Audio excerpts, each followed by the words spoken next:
Fala, galera do Quizards, tudo beleza? Sejam muito bem-vindos a mais uma explicação incrível por aqui. Hoje a gente vai mergulhar de cabeça no universo fantástico que rola por trás das telas e dos teclados. Vamos fazer uma viagem muito bacana, saindo lá das origens da lógica dos computadores até chegar nessas soluções digitais que todo mundo carrega no bolso hoje em dia. É um assunto fundamental para entender como o nosso mundo atual funciona, então bora lá. Mas para aquecer os motores, parem para pensar uma coisa rapidinho. Nos mais diversos programas e aplicativos que a gente usa, o botão de salvar quase sempre tem o mesmo formato, né? Aquele quadradinho com uma parte que parece de metal. Mas por que será que esse símbolo onipresente tem exatamente essa cara? A resposta é o bom e velho disquete de plástico. Pois é, galera, esse era um dispositivo de armazenamento que o pessoal usava bastante, mas que ficou obsoleto lá pelos anos 2000. Só que ele acabou se eternizando como o ícone universal de salvar.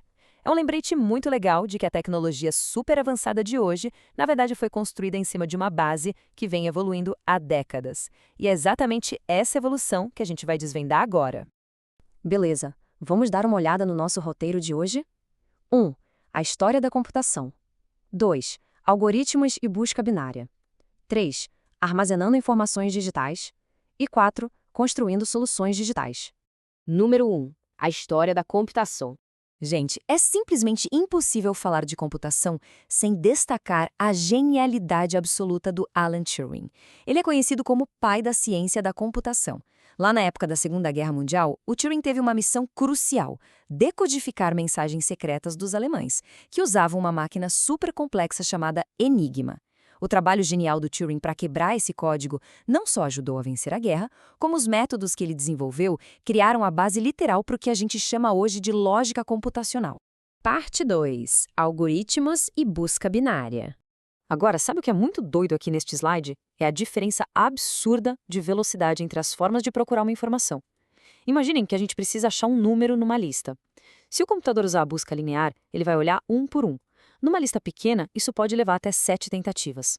Mas, se ele usar a busca binária, o algoritmo vai cortando a lista pela metade a cada passo, ou seja, ele já descarta um monte de coisa de cara. O resultado? O número máximo de verificações cai para apenas 3.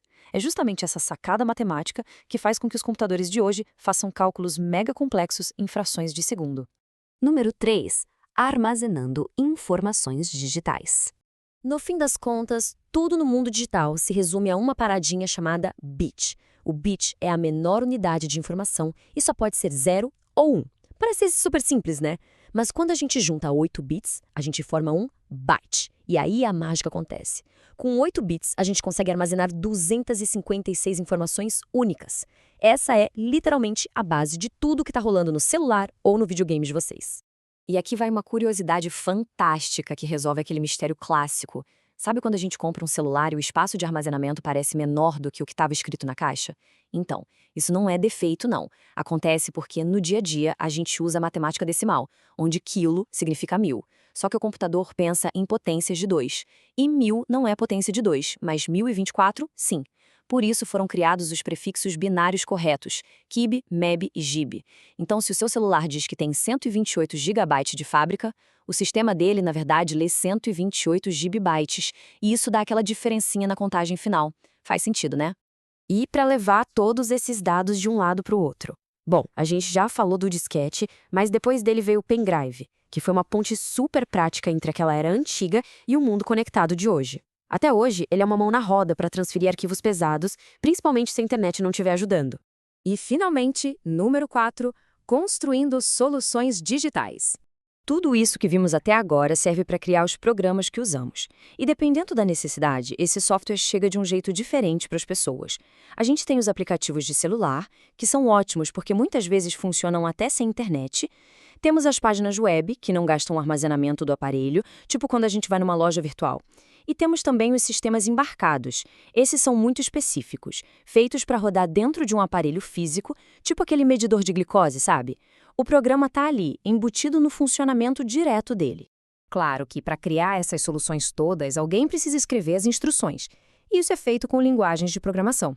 Profissionais usam umas linguagens bem complexas, como Python e C++. Mas a grande novidade é que a programação está ficando acessível para todo mundo. Tem plataformas como o Scratch, que foi criado lá no MIT, que não precisam de código nenhum.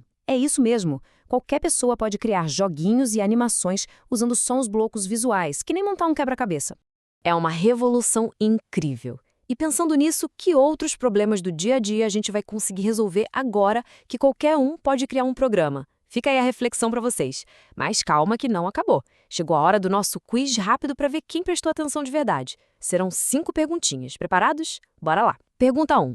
Quem é o pai da ciência da computação que decodificou a máquina alemã Enigma? Pensem aí. A resposta é Alan Turing. Pergunta 2. Qual tipo de busca corta a lista de itens pela metade? A linear ou a binária? Tempo para pensar. É a busca binária. Pergunta 3. Quantos bits formam um byte? E aí, lembram? A resposta é 8. Pergunta 4. O ícone de salvar que a gente usa hoje foi inspirado em qual tecnologia antiga? Essa é fácil demais. O disquete de plástico. E a última, pergunta 5. Qual é o nome daquela ferramenta criada pelo MIT que usa blocos visuais para programar sem precisar de código? E o nome é Scratch.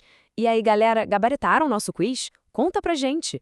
E não esqueçam daquela nossa reflexão. Quais problemas do nosso dia a dia serão resolvidos a seguir com essas tecnologias super acessíveis? Deixem as respostas e também as dúvidas de vocês aqui nos comentários.